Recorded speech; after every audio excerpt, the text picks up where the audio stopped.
Hello, kings and queens. Happy Easter. My name is Pamela. Welcome to African Business Club. This is a club where we normalize financial literacy and networking and sharing ideas among Africans. Before we introduce the topic today, we just have a few guidelines.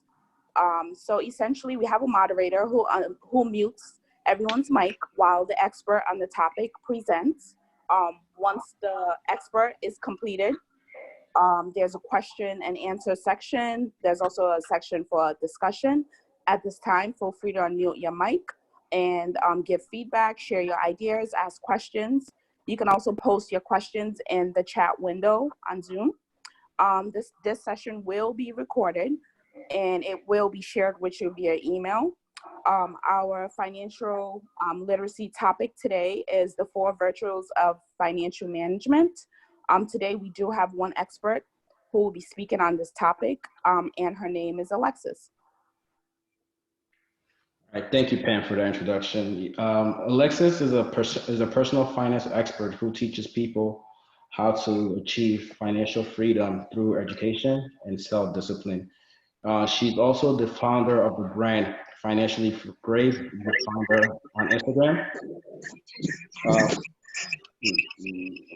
You're getting some background. Can you please just mute yourself, please? If you're not talking, please mute yourself.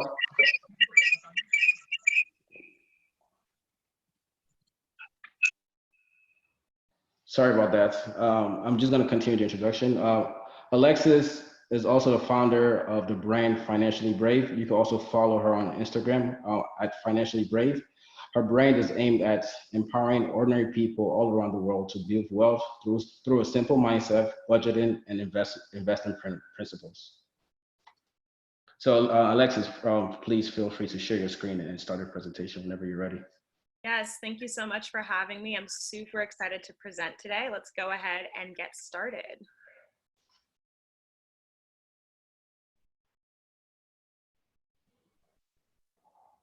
Can I just have confirmation that everyone can see my screen? Yes, we can. Awesome. Okay, great. Let me just minimize my image. Oop, looks like I can't. Are you guys seeing is my image blocking the PowerPoint? No, you're fine. You're fine, Ryan. Okay, perfect. So hi, yes, welcome to my webinar, my brief little masterclass on the 4 virtues of financial management, where essentially I'm empowering you to invest and to commit to the journey of financial liberty. And what I've discovered is oftentimes people don't want to get started in the wealth building journey because they're very overwhelmed as to what that may look like, right? And they're like, where do I even begin? Like, investing is such a scary thing to talk about. Like, what do I do? And I want to assure you that if you have discipline, you already have everything that you need to really succeed in this journey. And so that's what the 4 virtues of financial management is about. And we will start talking about that. So let's go ahead and dive right in. So what happened to me? Hold on one second. I'm sorry. My image keeps blocking my PowerPoint. Does anyone have any suggestions as to how I can minimize this?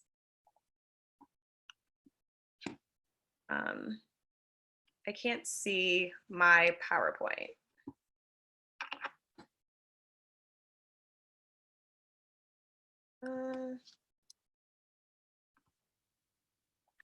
There we go. Absolutely. Sorry about that. I got it. Sorry. Okay. So here's what happened to me. In a little over 1 year, I grew my net worth by over $25,000 simply by doing 3 main things. So I increased my cash flow, I budgeted aggressively, and I mastered discipline. And so this really blew my mind because I did not come from a background, of wealth. And so prior to being able to grow my net worth, I had thought that to be able to save $25,000, I would have to be some sort of expert at something, or I would have to have a lot of money in the first place to be able to do this. And it blew my mind that I was able to do it really by just focusing on my habits and just kind of tweaking my discipline and getting a little bit more honed in on that space. So today, what you're going to see is that you do not need a lot of money or a prestigious career in order to build your wealth. You're also going to see how easy it is to build your wealth once you understand exactly what you need to do. And then you're going to see the framework that I created to achieve financial success. So first and foremost, my name is Alexis, and I am a personal finance expert and business owner. So I am the founder of Financially Brave. And, just like the bio said, I empower people like you to build their wealth and to develop the habits to achieve it. Because again, my argument is that it's the habits that are going to matter most to you in the long haul. So a bit about my background is that I grew up in the Los Angeles area, and I did not grow up with a lot of money, right? I lived in a small apartment with my mom, my dad, and my brothers, and I was not exposed to the topic of wealth. I was not exposed to the topic of investing. It just wasn't something that we had, frequent dialogue on because it didn't really relate to our needs. We just didn't have money, so there was no need to talk about how to manage money, right? And so I ended up going to school in San Francisco, and I graduated with a degree in business management and a minor in Spanish. But the crazy part was I had spent all of this money to get a degree, right? I spent like over $40,000 to get a tuition or to get a degree. And after getting the degree, I still had no idea what an investment account was. I didn't know what a stock was, what a bond was. I had $0 in my savings account. And I was living paycheck to paycheck in order to make ends meet. And so I'm sure a lot of you can actually relate to this, where you spend a lot of money to, get educated. But even after leaving these institutions, you walk away not even knowing how to practically manage your money, right? It's crazy. It's like you spend all this money and you don't even know how to manage the income you're going to make once you graduate. And so that's exactly where I was at. But I was fortunate enough to start working in real estate and wealth management firms post-graduation. And so I was able to work alongside executives who were wealthy themselves, and I was working in industries that really tailored towards building wealth, right? Real estate is about acquiring properties so you can make money, and then wealth management is about managing assets. And so this really, really triggered my own interest in wealth building. I'm like, wow, how do I do this, right? I'm living in San Francisco. It's such an expensive city. How can I make something of myself financially? How do I not repeat this journey that my parents went on when I was growing up? Like, how can I build wealth for myself? So I began that journey. I started saving. I started getting into investing and all of that, right? The crazy part was, through all of the knowledge that I had accumulated from working in these fields and from just doing the research myself, whether it be through reading or going to webinars or something like that, the crazy part was, after I had made my goal of making over, $25,000, saving over $25,000, I realized that it had nothing to do with my knowledge. It literally, like, my knowledge of the investment world had very little to do with my success as a wealth builder. And so it came to this revelation of, wow, like, building wealth is really, really simple. Our success does not boil down to our knowledge of the stock market, but rather our discipline as investors. So I'm going to share with you what I mean by that. So I'm not going to go into depth about investing in this conversation because we're going to be focusing more on the behavioral aspect, but I do just want to kind of give you a general framework as to what I'm talking about. So an investment account is a wealth building vehicle, and usually this account is going to have a mixture of stocks and bonds in it. So don't worry too much about what that is right now. Just understand that when you open up an investment account, when you're contributing to an investment account, typically that investment account has stocks and bonds inside of it. And that's what makes this account grow at a rapid rate compared to like a savings account or a checking account, right? You're just investing in different companies. So in real life, I'll show you a real life example. These accounts tend to, if you open the right account, it tends to yield about 8 to 10% annually, okay? So this is what it looks like in real life. If you are a 25-year-old and you open up an investment account and you throw $10,000 into that investment account, and each and every single month you put $833 into that account each and every month, by the time you are 65 years old, that investor would have over $2.1 million waiting for them. Okay? This is from doing nothing else other than making monthly contributions, putting that deposit in and then making monthly contributions to that account each month, right? Then we look at a 35-year-old. The 35-year-old starts a little bit later in life, opens up an account, gets $10,000, puts $10,000 into that account, and contributes $833 a month into that account up until the age of 65. And again, this person retires a millionaire. It's the same story for the 45-year-old, right? The 45-year-old opens an account, $10,000 in it. They started a lot later in life, but still they retire at 65 with almost $500,000 in their account. Now, this is what I want to really sit with each and every one of you. None of these people had to be stock market experts. None of these people had to be proficient in finance. None of these people had to be more than that, more intelligent than the average person. The only thing that these investors needed to do was to make sure they were consistent in their contributions to their accounts. That is it. That is it, right? So if knowledge isn't the determinant of wealth, what is, right? And I'm sure you guys already know the answer. It's discipline, right? Discipline in managing your income is what is going to get you results. All these investors needed was just $833 each and every month to become a millionaire, right? The 25-year-old got $2 million in that account, and then the 35-year-old had over $1 million. And it was just from nothing else than making sure that they were making steady contributions into their investment account. The more cash you are able to contribute, the more your investment can grow. So I do want to kind of highlight that you don't have to start with $10,000 and you don't have to make a minimum contribution of $833. I know not everybody is capable of doing that. That's okay. But just understand that the more you're able to give, the more your money can grow, right? So if this investor were to do, $1,000 a month or $2,000 a month, they would have had a higher amount. If that investor only did $200 a month, they would have had a lower amount. So you just have to keep that in mind. And again, it doesn't boil down to your knowledge. It doesn't boil down to your expertise. It doesn't even boil down to your investment skill. It's all about your discipline in contributing cash into your investments. That is it. I want everybody to understand that. So there are 3 things that you can do to improve on that. And that's exactly what I did, right? I increased my cash flow.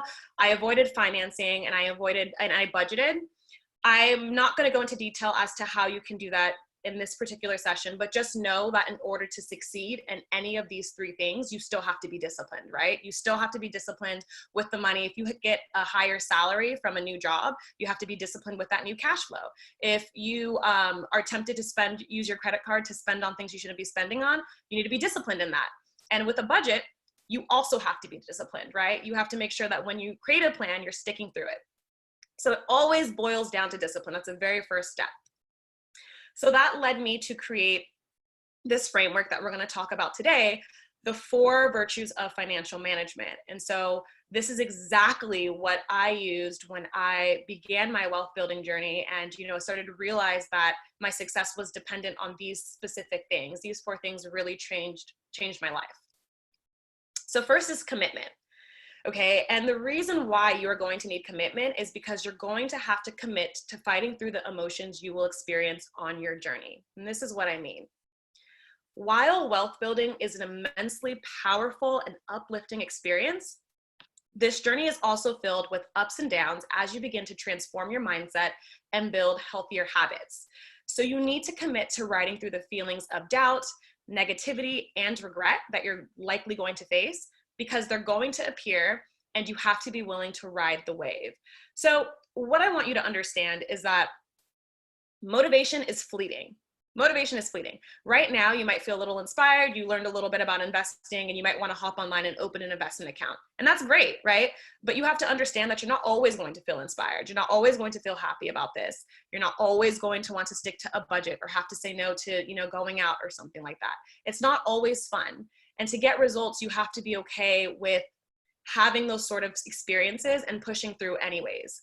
A lot of times people go wrong because there are things that they can do to change their life, but they're not willing to commit to that, right? And so if you're not willing to commit, every time it gets hard or every time you feel discouraged, you're like, you know what, forget it, I'm not doing it, that's going to set you back, right? So you really have to commit to this process, whether you feel great about it or you don't, because motivation is absolutely fleeting. The next thing you're going to need is courage. So in this journey, it is absolutely required that you build the courage to face and tackle your financial woes. So all of us are coming to the equation with different financial issues, right? But some of us have a lot of credit card debt. Some of us have a lot of student loans. Some of us have, auto loan debt, a bad credit score, delinquencies, all sorts of stuff, right? And I know for myself, when right before I began my wealth building journey, I was really overwhelmed. I was really overwhelmed at the amount of the student loans that I had, right? I didn't want to hear the specific number. So I avoided calling my provider because I didn't want to hear them tell me what I owed them.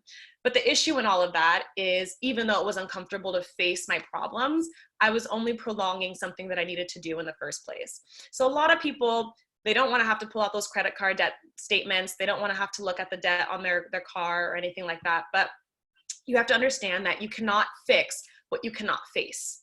You cannot fix what you cannot face. So in this journey, you really, really, really have to commit to being courageous, right? That's why my brand is called Be Brave. Why it's called Financially Brave, right? Because you have to be brave in the issues that you are currently seeing and experiencing, and then push forward anyways. Okay, so we have commitment, we have courage, and next we have gratitude. Gratitude was huge for me. I think this was actually the biggest game changer for me specifically because I had a huge spending problem, right? And so the logic behind this is very simple. If you find yourself spending more than you should practice a bit more gratitude, right? Because at the end of the day, and I know we're kind of experiencing this now with the coronavirus, we're learning to be just really thankful for the things that we have. You know, your friends, your family, and your relationships, they cost $0 to nurture. And oftentimes they are what make us feel better in the first place, right? So if you are like how I used to be when it came to spending and just splurging on things I had no business splurging on, and not sticking to a budget, I think a huge part of that could be gratitude. It could be your lack of gratitude. When you wake up in the morning and you're thankful for a roof over your head, for food in your mouth, and for, your family or your friends, whatever it is that matters to you, you'll understand that like the most fulfilling things in life are outside of you dropping $1 on something, right? On you dropping $1 on something. So really own that space of, dang, I am just so grateful for what I have. I'm so grateful for what I have. When I owned this particular exercise, when I made a gratitude list and repeated that day in and day out, it was a game changer. I saved so much money because I no longer needed an Amazon purchase or, to go on a trip to the mall to buy something to make me feel better, right? Because I felt good and felt happy just for waking up and being alive and having the people that I had in my life, right? So I highly recommend this virtue. And then last, there is patience, okay? So $10,000 to $2 million did not happen overnight for the investor who was 25. Okay. A lot of times, especially in this day and age, people are so caught up in the get rich quick idea, right? Like, oh, what is it that I need to invest in to like change my life? I want to assure you that if there was a way to get rich quick, we would all be doing it, right? All of us would be sipping pina coladas, and maybe not right now because of Corona, but you get the point. If we could get rich, we would all be rich, right? Because everyone would be using that tactic.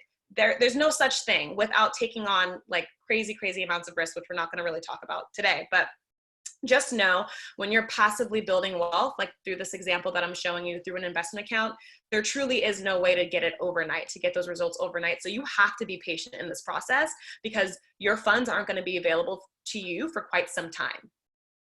So be patient with your accounts because you have to understand that wealth is built over years, not days, but also be patient with you. Okay. The 4 virtues of financial management are not likely, they're not going to come naturally to you simply because, you may not be used to practicing those things day in and day out.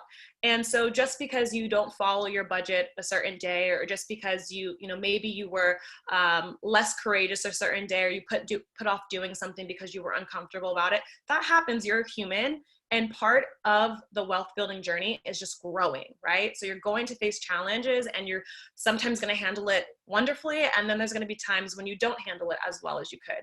But I want you to, be patient with yourself and be kind to yourself. It's not going to help just beating yourself up if you don't do something the way you felt that you should, right? Be kind to yourself.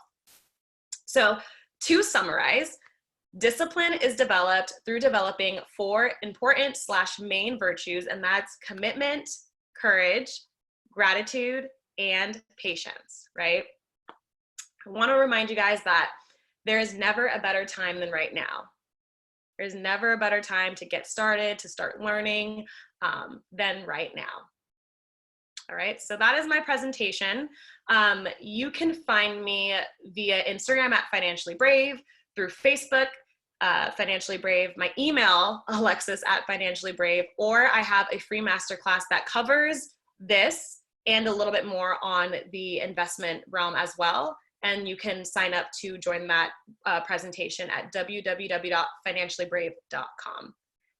Thank you so much for listening. Thank you so much, Alexis. That was amazing. That was like a lot of information, and I think a lot of people cannot wait to ask the questions that they have at hand. However, before we dig into the questions, for all our listeners, thank you so much for joining. For anyone who might have questions and don't want to speak into Zoom, you can put in your information, your questions in the chat room within Zoom, and one of our representatives can ask your questions for you. Also, after our presentation, we will also email the notes and the recordings to our members. So if you are interested in getting the notes and recording, you can also put in your email address in the chat, and we will send you that information. And if you are not also following our Instagram page, you can follow us at African Business Club. And also, if you do need to email us for any information, you can email us at africanbusinessclub2020@gmail.com. And anyone interested in joining our WhatsApp group, we have weekly conversations about financial literacy.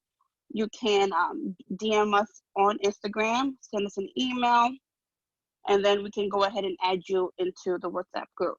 Okay, so we'll go ahead and start with our questions.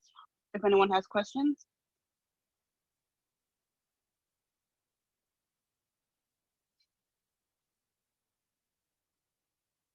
I have a question. So in regards to just being able to save money, I know personally I'm able to save, but I also understand the time value of money. So it's hard for me to grasp the idea of okay, I keep putting money into an account, but what that money is worth today will not be the same in 10 years. So I could probably buy more, invest more with it if I just used it for other needs. So I think I'm struggling to grasp the idea of yes, I can put all this money in and I'll have 2 million in 20, 30 years, but it won't be worth to me the same. The value of it will go down. So how do you counteract that mindset? How would you go about trying to get away from that mindset and thinking of the time value of money, but also seeing it as more of an investment, if you understand my question? I think so. Are you saying that your money is losing value by staying in an investment account or being contributed to an investment account? More so me saving it. If I'm putting my money away and I'm just saving it, it's just sitting there, and it under the time value of money, it is losing its value technically. But how do you get away from that mindset and thinking oh, I'm just putting my money here and it's just sitting and it's just losing value, or other ways I could grow it instead, more so. Got it. So you're not talking necessarily about the investing realm. You're talking about actually putting your money in a savings account, correct? Yes. Okay. So yeah, no, you're absolutely right. So that's why savings accounts aren't used as wealth building vehicles, because you can't really build wealth from it, right? Your money loses value over time. The reason why having a savings account is really important is because it is there for you in times of need, right? So say for instance, you lost your job due to the coronavirus and you need to make sure that you're able to pay rent and pay bills and all of that while this passes. And so your savings account helps you in that sense. So you need it, and they're very, very, very important. But they're not made for you to build wealth. That's not their point. You just should look at it. You should reframe the value of the actual savings account as being something that's there to give you cash when you need it, as more than it being something that's going to help you build wealth. Does that make sense? Yes, totally makes sense. Thank you for that. Hi, I have a question. Yeah. So I have my question is, what do you think about leaving your money in a 401k?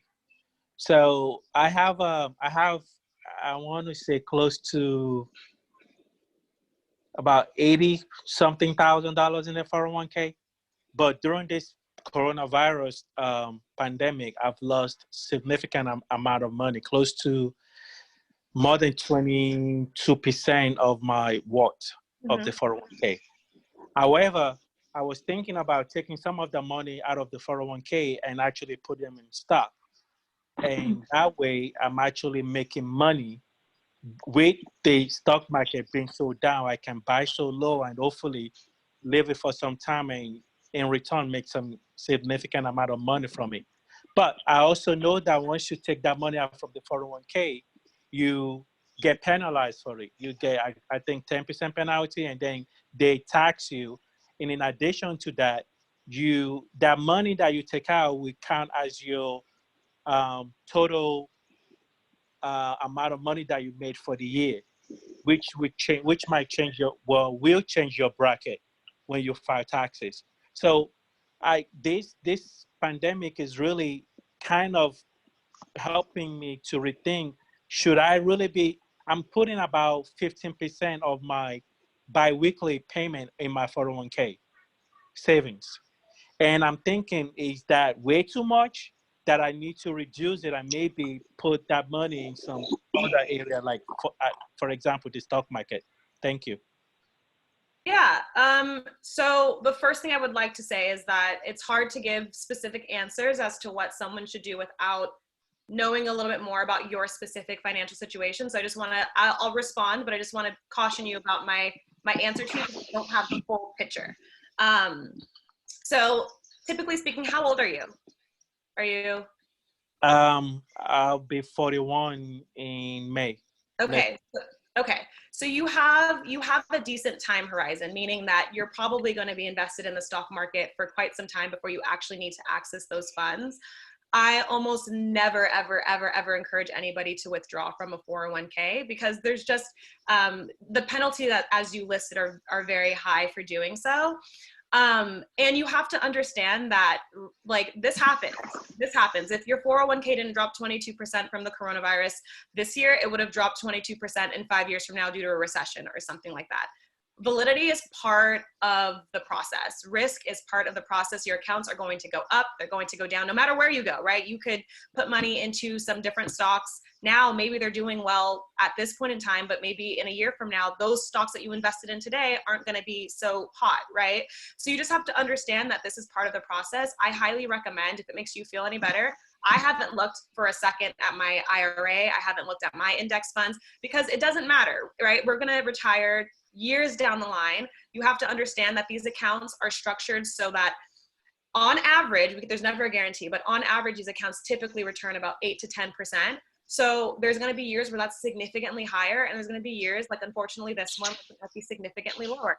It's part of the game. Just continue to play it. Continue making your contributions. Your stocks are on sale. And I wouldn't touch it unless there's a specific reason that you need to do it. But just because the stock market is down, that's not a good enough reason, in my opinion. Does that answer your question? Yes, thank you so much. Mm-hmm. Alexis, I have a quick question for you. I know we have like a lot of people are normally employed through one of the big corporations. How about contractors, right? People that don't have company funded or company provided 401ks. Like, what are some of the avenues for somebody as a contractor to start investing their own money that they make from being a contractor?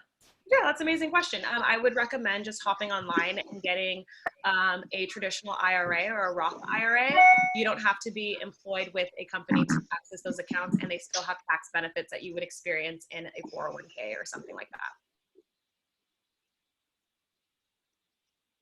Did that answer your question?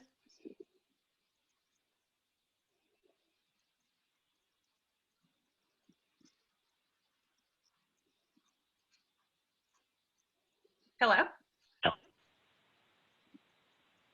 Would you invest in an IRA now, or would you wait until the market is settled down a little bit more? If you are currently, so if right now as an investor, you have been making contributions into an account, I would continue as is, as long as you don't need that money to like pay bills or like there's some sort of living expense that you need to cover. If you have the funds to make contributions into your account, continue doing as is, because the market you're always going to experience ups and downs. It's a part of the game. So don't get emotional about that process. You'll be okay.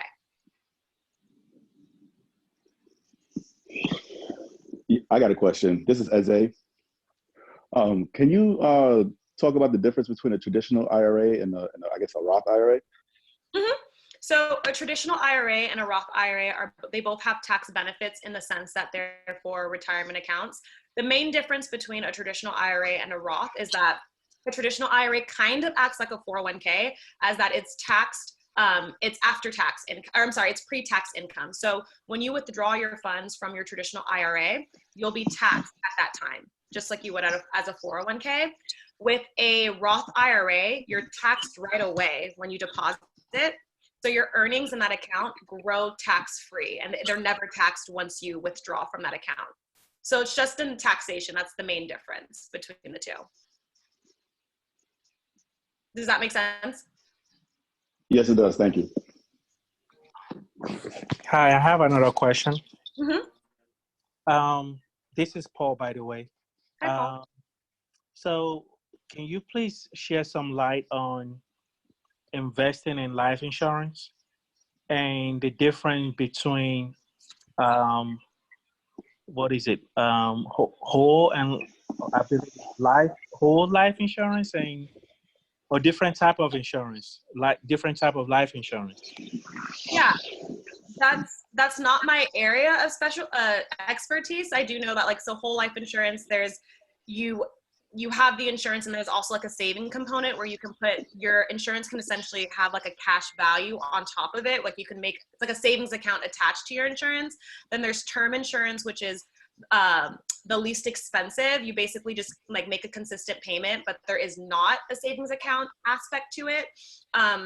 But it's very nuanced. You would want to talk to an insurance agent to kind of understand the specifics of like your needs. But there's just different, like each type of insurance, whether it's variable, whole, or term, there's just different perks for different investors. Some of them allow you to like invest in the stock market at the same time. It just depends on what you're looking at. It's just not my area of specialty. Okay, thank you. Mm-hmm. Hello? Hi. Hi. Actually, I have more of a comment. My name is Palumi. Just in regards to like the Roth versus traditional IRA, another thing is that there's an income limit on who can open a traditional versus a Roth IRA. So I don't remember what the cutoff is for the person who asked the question about the difference, but if you make above a specific amount, you're not technically allowed to open a Roth IRA. Yes. And they do there's something called backdoor or like mega backdoor. Yeah. Yeah. So there's ways to still do it, but yes, that is absolutely correct. Thank you for adding that. Hi, Alexis. This is Wale. We have a question on the chat. Can you hear me? Yes. Yes, the question, there's a question in the chat. I just mentioned, you mentioned that motivation as one of the 4 virtues. How do you stay motivated in the world of social media, and what keeps you motivated in your own journey? Mm-hmm. That's an excellent question. So when I first got started out with my wealth building journey and I was, saving and budgeting aggressively, I actually deactivated all of my social media profiles. At the time, Financially Brave did not exist. So I didn't have like a business I was maintaining at that point in time, but my personal Instagram was deactivated and my Facebook was deactivated because I just felt like it was easy for me to get really tempted with spending when I was just seeing people going on trips and stuff like that. Then I wanted to do it, and it just kind of was like a rabbit hole. So that was one thing I did, and it really helped me even more hone in on that space of gratitude. So that was one thing that I did. Another thing that I did and continue to do now is I'm always in a state of inspiration. Like I have to be in a state of inspiration because it pushes me forward. And so what that looks like for me is definitely listening to a lot of podcasts, reading a lot of books, and constantly I try to like have my feed, on Instagram to be full of people who are inspiring. I don't like to be around a lot of negative content. All of that really has a really big impact on your mindset and your perspective. And so that's what I would recommend for someone who's looking for a source of motivation. Just like listen to leaders. Like when you listen to some of the most powerful people in your field, you'll be surprised how your energy lifts with that knowledge.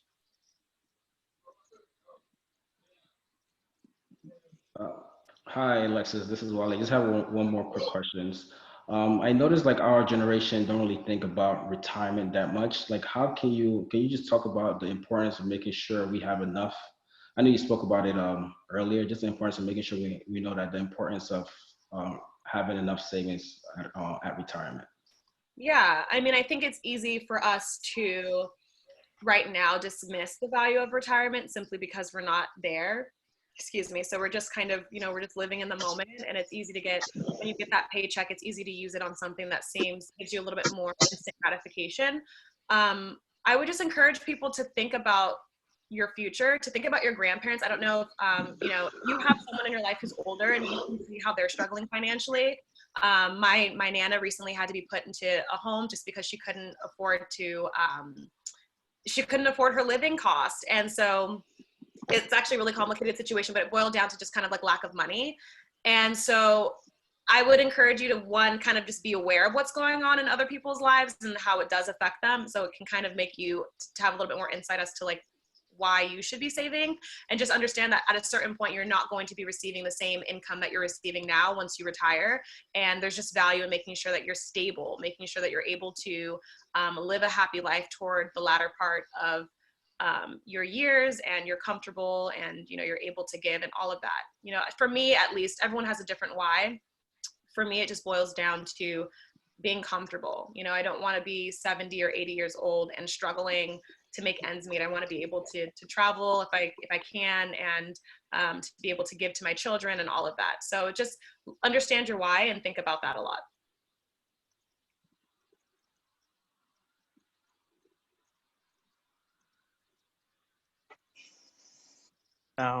I have another question. I'm sorry, I know I'm asking too many questions.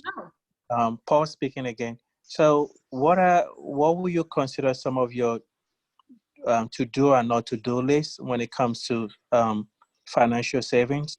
And what are some of the things that you in particular invest in to generate wealth? Okay. So to do and not to do. So to do, I would definitely say automate as much as you can. It makes it easier for you to not touch your money if it's not, if it's not in your checking account to touch in the first place. So I would automate. I don't know about like don'ts. Don't get impulsive. When you receive your paycheck, you receive your income, don't be impulsive about it. Be very strategic and intentional about what you're doing. But automation is everything. That's like one of the things I encourage my students is to automate as much as they possibly can. It just makes the process easier. And then for what I'm personally invested in, I invested in America's 500 top companies. So the S&P 500 is a really big, that has a really big stake in my portfolio. And then I'm also invested in some small cap funds as well. But mainly in the S&P 500 or total market, American market.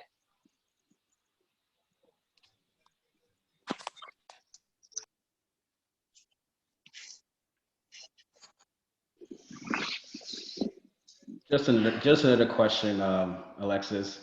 Do you recommend investing in the stock market and also in your 401k, or do you just mainly recommend focusing on your 401k?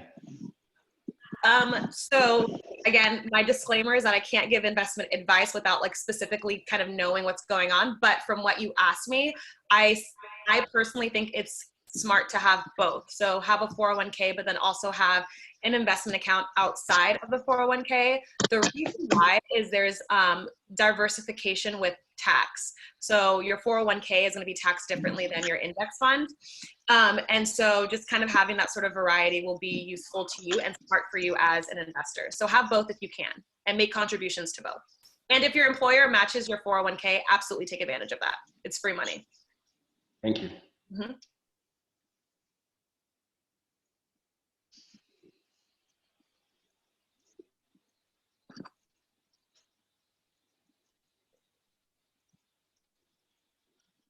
Guys, don't be shy. Feel free to ask Alexis any questions.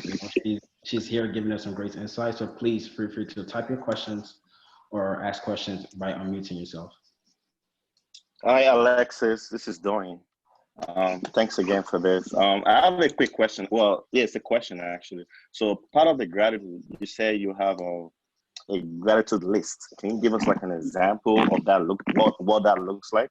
Yeah, I am thankful for my dog. I am thankful for a roof over my head. I am thankful to live in a beautiful city. I am thankful for my health. I am thankful for my family.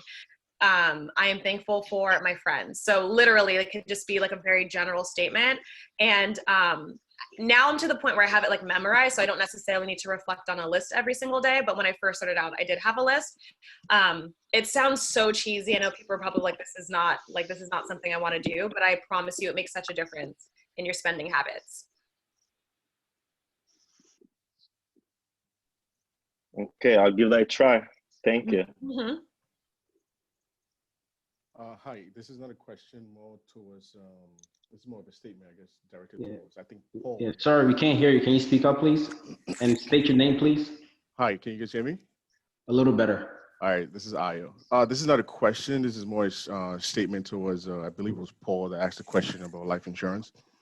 So there's going to be other conferences such as these where we're going to be talking specifically about different topics, and life insurance is on the agenda. Dwayne could probably speak more about that, but life insurance, real estate, different kinds of items are definitely the agenda in the future.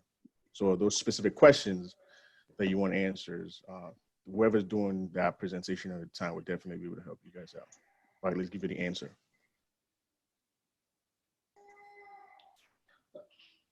Thank you, Ayo, for that. I was actually, yeah, you're right. I should have mentioned that we'll have a section in the near future about life insurance. So we'll have those answers for anyone that have any questions. Just one more question from my side, Alexis. Yeah. Thank you. When it comes to investing in the in real estate, or investing in the stock market, I know you also talked about lowering your debts that you have. I know a lot of people struggle with credit card debt, student loans. Like, do you recommend consolidating all your debt into one, or just pay them separately? I'm blanking on this term, and so consolidating and refinancing are sometimes used interchangeably, and I know that they're not the same thing. So consolidating doesn't necessarily impact like the interest on your debt, but refinancing does. And so for people, I mean, if you're interested in doing that, you would probably need to talk to a financial planner who can give you some more insight, or maybe someone like at a bank or something like that. I don't have like any feelings about it one way or another. I consolidated my student debt, and it was just easier for me to pay it that way. But it doesn't really matter. I feel like it just kind of matters. It's more specific to the individual versus it being something that I would offer generally to somebody. I don't think it makes a difference one way or another. I would just encourage people to be aggressive with paying off their debt, whatever that looks like, whether you've consolidated it, whether you refinance it, or it's just like in separate like entities. Like, you just should just be really aggressive in paying it off, period. Does that make sense? Yeah, it does. Thank you so much. Hello, Alexis. You were saying that while you were starting in regards to your own financial literacy and I guess improving your own income, you were listening to podcasts. Are there any suggestions in regards to ones that you like or suggest for us to listen to?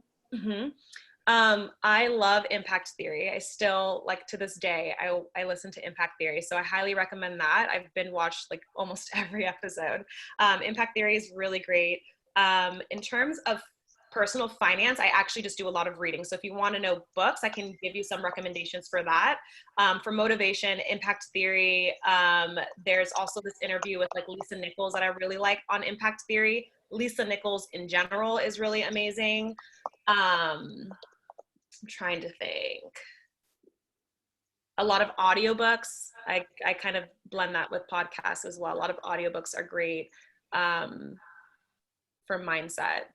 So were you looking for specifically for motivation or for books or for finance? Finance. So Millionaire Teacher, you can get that on an audiobook, or you can just get like the textbook version of that. Intelligent Investor, Millionaire Next Door. Those three were big game changers for me. I'm trying to think if I have another one listed. Those three are really great. If something else comes to mind, I'll send African Business Club a little note with a few suggestions. Yeah, just another question on my side, Alexis. This is Wale. When it comes to different brokerage firms where you could open a individual retirement account, are there, maybe online brokerage firms that you could kind of manage it for free? Because I know this companies like Merrill Lynch or some other investment firms normally charge you a fee to kind of manage your portfolio. Yeah, so I know that I'm with Vanguard. Typically with banks, like it's really expensive to have them manage your funds. Fidelity, Schwab, and Vanguard have pretty low, if not like zero minimum to begin. So are you asking like in terms of just getting started and like minimum requirements and just the expense ratios to those funds? Yes, correct. Yeah, so like Fidelity I know has plenty of accounts that are zero minimum and zero expense ratios. I'm not sure what the rates are for their IRAs though. I would check out Fidelity. All right, thank you. Mm-hmm. Okay. Hi, Alexis. This is Dami. I just want to ask a question on what do you think is like a common sense financial tip that we all should know but don't really go for it. I should say, like a common sense financial tip that we should all be aware of and we should all apply in our like daily lives. Yes, increase your cash flow and keep your expenses low. So the more money you have, the more you're able to invest, the quicker you are to eliminate debt, and the more power you have to just invest towards your future wealth. So my recommendation to anybody, my common sense tip is just keep your expenses really low and increase your cash flow, whatever that may look like for you, getting a new job, starting a side business, a side hustle, something like that. Hi, Alexis. Okay. My name is Monica. I have a question for you. Hi. Hi, I have 2 small children, and I'm trying to see what do you recommend as the best way to structure savings for them? Saving for their tuition? Just if they choose to go to college or if they choose to start a business when they turn 18. I'm just trying to accumulate wealth for them before they get to that age. Okay, so like for tuition, they have specific accounts for that. They're called 529s. So if that's something that you wanted to do, you could talk to an investment advisor who could give you a little bit more insight. If it just relates to having some sort of like cash available to them, you could always open up an investment account. And there's a way to actually represent, like you could open up an account for that. They're minors, so they wouldn't be able to have it in their name, but you can like represent them in that sense, and you could open up an account and just contribute to that, monthly or something, and that money can grow over time through investments. I can't remember the specific terminology for it, but I can send you a personal note with it. But yeah, there's investments that they can get started in, and you Okay, can thank you. to build wealth. Yeah. Thank you. Mm-hmm. Okay, so this is Dami again. Thank you so much. I think one more person has a comment. Join. Yeah, hi, this is GB. Can you guys hear me? Mm-hmm. So, a quick question, and this is more like a follow-up question to the other lady that asked about savings for kids. What's your suggestion on us having our kids' name registered under our current credit card? And what I'm trying to say is, okay, I want to put my son under one of my credit card that is doing really good. Is it something that you think, oh, by the time they turn 18, they have a good credit score? I just want a little bit of knowledge about that. That's a tough one. So is the goal that you're just trying to get them established for credit when they're after they're 18? Pretty much, yes. Like establish them so it doesn't look like they're starting all maybe you get what I mean. Like just trying to prepare them, try to set them up in regards to the credit line? Doing wanted to do this too. So if that was your goal to give them to give them that opportunity to have a higher credit score, then yeah, that would work. I have a weird relationship with debt and teaching people to even rely on that in the first place. It is important, like, again, to have that credit score if you're getting into like owning a home or something like that in the future. So it is important that they have good credit in that sense, but I would just be really cautious as to how you're introducing that to them and like their relationship to that. Yeah, that's a tricky question to answer. I personally wouldn't do it for my own future children, but if you think that you could teach them the responsibility that comes with having a credit card, then go for it. But just be careful that they don't abuse it, because it can go sour real quick. All right, thank you. That makes sense. Thank you. Mm-hmm. Yeah, just one more question from my side. Sorry, Doing. This is Wale. You mentioned debts, right? What are your thoughts on, paying down all your debt before you start investing? What are your thoughts on that? Yeah, there's a lot of people have different opinions on it. I know Dave Ramsey is a fan of like eliminating it all before going into the market. I lean more towards that just because how I look at it is with that example in my presentation about the payment of $833 into the account. A lot of times people aren't able to do that because they have, all these debt payments that they're paying, whether it be for their student loans and then also their housing, bill, and then credit bill, and that all amounts to hundreds and hundreds of dollars oftentimes for people. So it strips them of their ability to use that money instead towards the stock market. So if they eliminate that, then they have the ability to use that cash flow instead towards their investment accounts. So I encourage people definitely to at least eliminate credit card debt first. If they're going to have debt and invest in the stock market, that they at least eliminate credit card debt, just because credit card debt is so high, the interest rates are so high. But if someone has like low interest debt, like a mortgage bill that might be maybe like 3% or something like that, then yeah, you could theoretically invest and it wouldn't be necessarily a bad thing. But it's better to have no debt at all, so you can use your cash flow and put it straight into your investment account. Does that make sense? Yeah, thank you so much. That was a great answer. Thank you so much. Mm-hmm. Hey guys, this is Doing. Just a follow-up on Monica's question regarding the college setting up the kids. I just want to say, I can call you later, we can talk about it, but personally, I have the 529 plan for my kids that Alexis just mentioned. I think it's really great, especially if the goal is to set them up for college and, don't set them up for like student loans. But there's two main types of the 529 plan. There's one you can do that actually pays the school the tuition right now, and it's guaranteed the kids will go to that school. So that is more for like people that generation are all like Yale or Harvard, and they know generations down we're all going to Harvard. So you can pay that tuition now, and when inflation happens in 10 years, you pay the rate, which is great because schools get more expensive every year. And the other one is more like an investment. The child can go to any school they choose. I personally have that one because I don't know what my kids will decide to do. So that's what I have, and it's also tax deductible for 529 plans. So I think it's really great, and it's state specific for different states. So if you want, we can discuss it later. If you have any more questions, or just look it up. 529 plan, I recommend it to anyone that I know. It's a great tool to have. Thank you for sharing that so much. Can I have a quick question, a follow-up question about that? How does that savings, how does that influence your child getting a scholarship in the future?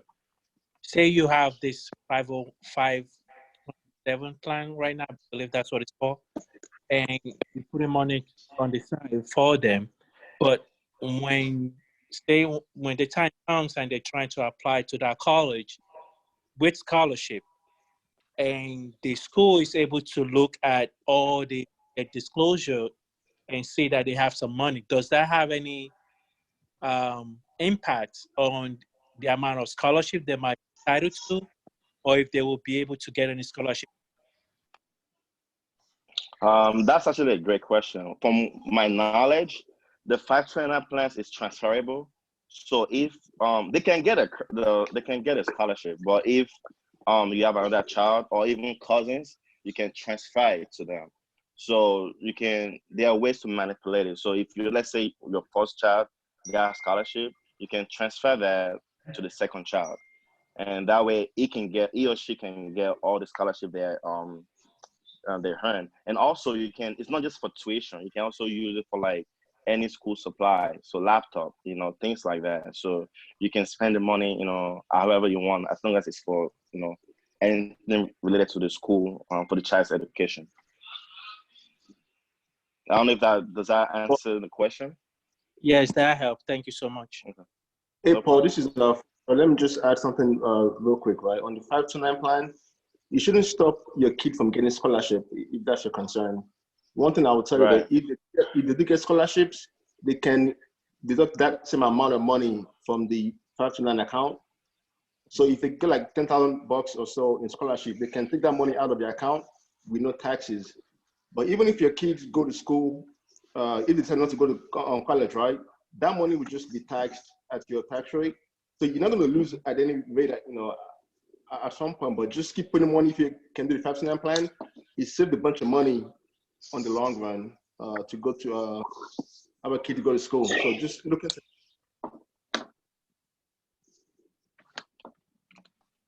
Great. Thank you so much. That helps. Thank you. It looks like we have an additional question in the chat that's been here regarding what strategies I would recommend for people who are struggling to pay loans and doing savings or tips.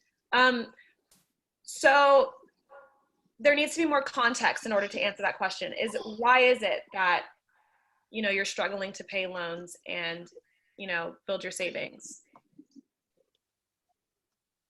Is it because of income? If it's because of income, then that's something that you would have to address by looking for more work, looking for additional work, looking for new work, creating a side hustle. There's all sorts of ways to increase your cash flow in this day and age, thank God. But that would be the first question. If it's income that's the issue that's holding you back from being able to start your journey, you would need to find out a way as to how you can do that. And that's where commitment comes in, right? Because it might not be pretty for you. It might be that you have to work 2 jobs temporarily for 5 to 6 months before you're able to comfortably, say no to the second job. So it may not be butterflies and rainbows for what you do got to do, but that's kind of the first step. And if it's not about income and it's just because you aren't disciplined, I would highly recommend that you follow the 4 virtues. Start honing in on gratitude, patience, commitment, courage. These are all going to really help you push through. You have to be very disciplined in this process and intentional with your money. You can't just, when you get your paycheck, you have to make sure that you're very intentional as to where each and every cent is supposed to go, and pay yourself first. Hi, my name is Kawaki. I had a quick question. Yeah. Yeah, so it's actually going back to the 529B that we were discussing. Still trying to learn more about it, but for the 529B, is it kind of like an investment account where you're putting money there and it grows over time, or it's just whatever you're putting in there every month that just kind of accumulates? So you're investing, and a lot of times what happens is, depending on when you start, so say you have a 5-year-old and then, the child is expected to leave for college at 18. So what would happen is at 5, when you open that account when your child's 5, usually that account is very aggressive. So you have an investment advisor who's overseeing this portfolio. So when you open that account, that person makes sure, the investment advisor, they make sure that account is really aggressive, because at 5 years old, your child can afford to take on risk in the stock market simply because there's 13 years it's not 13 years until your child needs that money, right? So theoretically, if you open an account this year, though the coronavirus happened and your stocks might have dropped significantly, you still have time to recover, right? So 529 is structured to be kind of like a target date account where it gets more and more conservative as your child gets closer and closer to the age of 18 when they'll need the funds. And there's tax advantages with these accounts, which is why they're unique compared to like an index fund where there's no tax advantage to it. Does that make sense? Yes, yes, very well. Thank you so much. Okay, so we do have time for one more question. If anybody has any last minute questions. Yes, just one last I question. have a question. I guess you have two. Go ahead. Hi. So my question is, as someone who is new to investments, what will be your advice on how to start? So again, there has to be more context to that, right? Because it's almost like with investing, it's almost like walking up to an investment advisor and saying, or walking up to somebody and saying, what career should I go into, right? Without having context as to what it is that you like, what interests you have, it's impossible to answer, right? So with investing, it's very similar. When you're starting, how old are you? Are you into more risk? Are you into less risk? Do you have a savings account? So there's all sorts of things that we need to address. My first question to you would be, do you have a fully funded savings account? I do. Okay. And so how old are you? 26. 26. Okay, so you're super young. You have plenty of time to get involved with the stock market and take on plenty of risk. Are you comfortable with taking on risk? Moderate risk. Moderately. Okay. So for someone who has a moderate sort of emotion to investing, generally speaking, again, I can't give investment advice without understanding the full picture, but generally speaking, doing something that involves the S&P 500 is considered moderate because you're investing in 500 of America's strongest companies like Apple and Tesla and, companies that have been around forever, McDonald's. And so when you're investing in these companies, you're still taking on risk, but it wouldn't be the same amount of risk you would take on when you're investing in newly founded companies like tech or something like that. Does that make sense? Okay. It does. Thank you. Mm-hmm.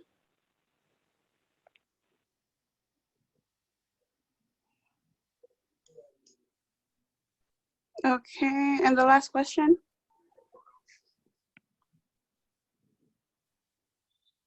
I think you go ahead and close out. I'm not sure that person's still on.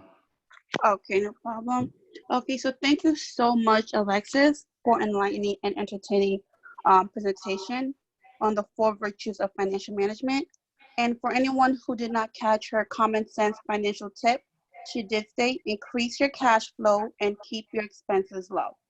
Okay, so for anyone who would like us for us to email you the notes and recordings, do not forget to put in your email address in the chat room so we can email you this information. And if you are not following us on Instagram, please follow us at African Business Club 2020. And for any information or questions, you can email us at africanbusinessclub2020@gmail.com.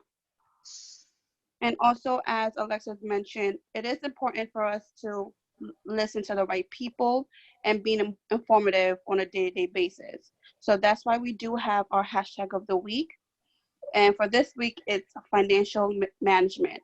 So whether Facebook or Instagram, if you come across any financial management quotes or information that you'd like to share with us, you can tag us on them. You can also repost it as well and tag us so we can also share with our viewers and listeners as well.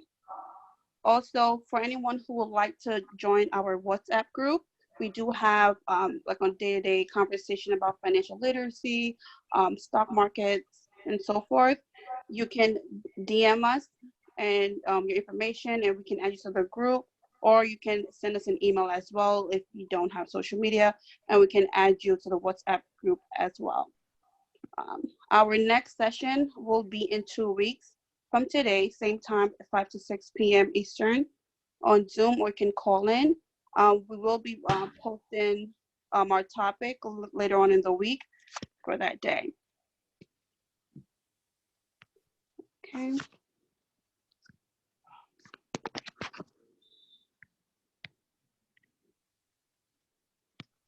And doing. All right. Yes. All right, everyone. Dami, go ahead. You have something? Oh no, I just wanted to see if you have anything else to mention. Oh yeah. So no, that's it. Just want to say thanks, Alexis, once again for doing this. We really appreciate it, and thanks everybody for joining us. Once again, this is African Business Club. Our goal is to normalize financial literacy and collaboration and sharing of ideas and information among Africans and just our community. So part of that, just want to remind everybody, I love to do this. We are all kings and queens, and let's treat each other as such. And part of that is just elevating each other and collaborating with each other. So with that said, thank you everyone. We will see you guys in 2 weeks. Peace and love. Happy Easter, everyone. Thank you. Happy Easter. Thank you, guys. No problem. Happy Easter. Thanks everyone for Happy joining. Easter. Happy Easter. Thanks, everybody.